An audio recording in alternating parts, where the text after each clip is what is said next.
Hi, Greg Jarrett. You're in the strategy room. California's water crisis is forcing state officials to find new ways to limit resources.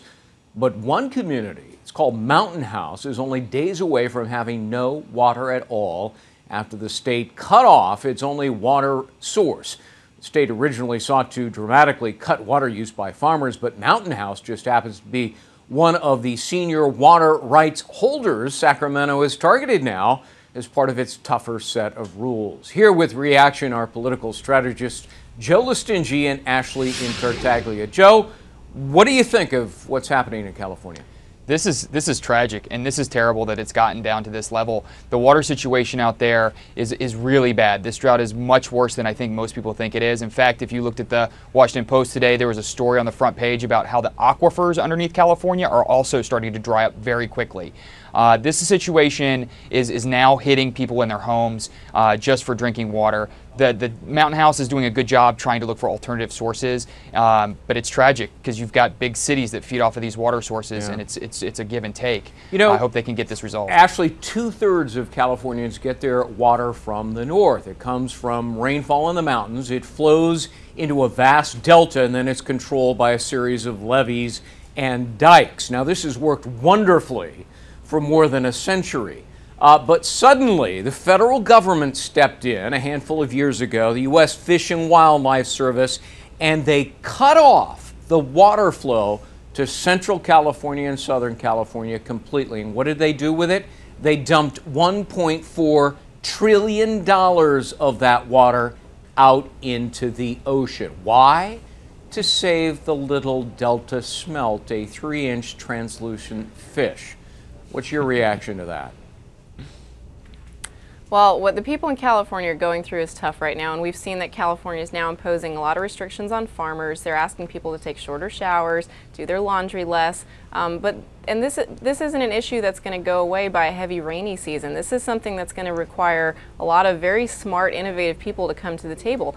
California has some of the most antiquated and complex water policies in the country, and if I was going to recommend to them that they take a cue from anybody, I would say you need to sit down with our allies in Israel and figure out what they're doing, because they've been very creative about the way that they collect and use water in a country that exists in a desert. Joe, how about stop dumping water into the Pacific Ocean and open up the levees and let the water flow again? Over a 3-inch smelt, I mean, this is man versus fish, and fish are winning.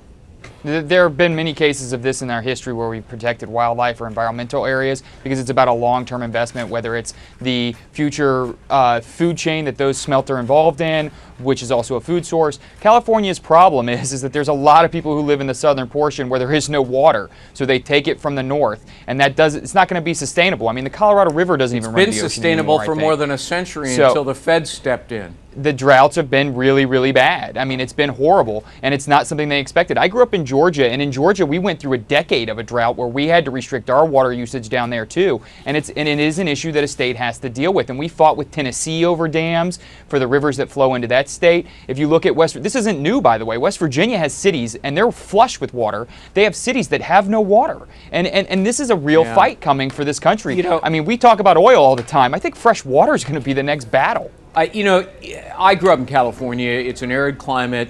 Droughts are cyclical and very common. It happens all the time.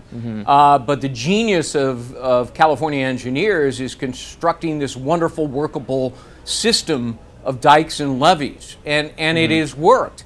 So this is really a man-made calamity in some ways, isn't it, Ashley? I think it's a combination of both. I think it's natural and it's man-made. And in my home state of Florida, I mean, we've had our own struggles when it comes to protecting water resources. And you know, there are many believe, like Joe alluded to, that the future wars in the Middle East and maybe around the world, they're not going to be for oil, they're going to be for water. And the point that I want to reiterate here the most above anything is that while the spotlight's on California today, it's not a matter of if, but when this is an issue for everyone else. And this is something we really need to be thinking about as a group, not just state by state. Yeah, well, in San Diego, maybe everybody ought to take a cue from the folks down there, a desalinization plant turning seawater into fresh water and it's really the standard, the future by which should be judged. Joe and Ashley, thank you very much. Check out FoxNews.com for more on this developing story. I'm Greg Jarrett, and thanks for watching.